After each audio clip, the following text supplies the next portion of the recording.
Rights को लेकर और उनके ऊपर होने वाले अत्याचारों को लेकर हम चर्चा कर रहे हैं। लेकिन आज हालात देश के सामने बेहद गंभीर हैं। जैसा इम्तियाज साहब ने कहा कि अगर 24 में फिर से साहब आ गए तो प्रजातंत्र शब्द को हम इतिहास में पढ़ेंगे, इसमें कोई संदेह नहीं है। और विल्सन साहब ने तो भारत की संविधान की प्रस्तावना को बताकर अपनी शुरुआत की थी भाषण की। भारत एक संप्रभुता संपन्न, समाजवादी, धर्मनिरपेक्ष, प्रजातांत्रिक गणराज्य है।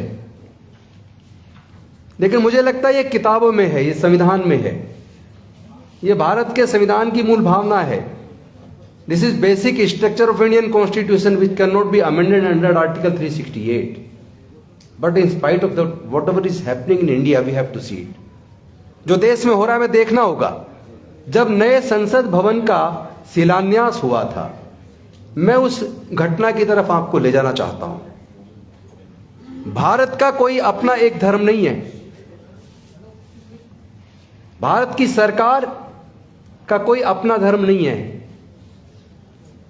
चाहे कोई राष्ट्रपति की कुर्सी पे हो, चाहे प्रधानमंत्री की हो, उसका व्यक्तिगत तौर पे अपना धर्म हो सकता है, नहीं होगा, है।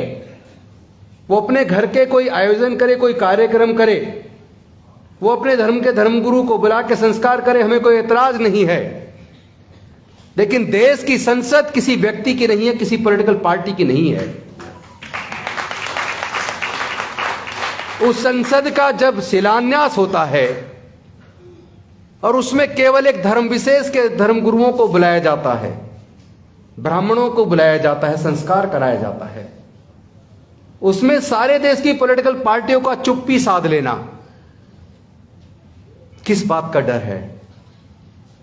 मैं सभी राजनीतिक पार्टियों को कहना चाहता हूं, जो भी सरकारी आयोजन किसी धर्म विशेष के धर्म गुरुओं को बुलाकर अगर संस्कार आप करते हैं, सरकारी कार्यक्रम का, जैसे अलग अलग विभागों के कार्यक्रम होते हैं,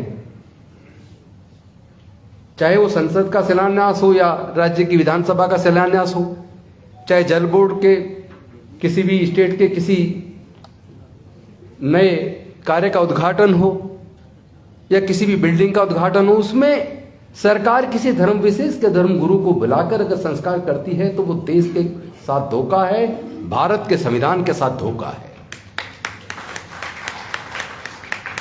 उसमें सभी राजनीतिक पार्टियों को उस वक्त चुप्पी साध लेना, ये क्या दर्शाता, किस बात का डर है हमें?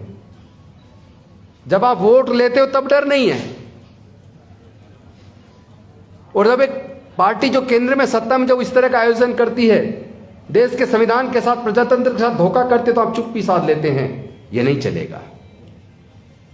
आज सत्ता प्राप्ति के लिए 3 शब्द बड़े महत्वपूर्ण हो गए: मुसलमान, पाकिस्तान और कश्मीर। इसमें एक शब्द और जुड़ गया है, राम का। अब वो सत्ता प्राप्त करने के लिए केवल कश्मीर, पाकिस्तान और मुसलमान का नाम नहीं लेते,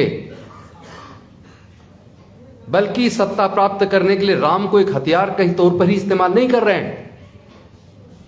राम शब्द एक आतंक का पर्याय बना दिया उन्होंने।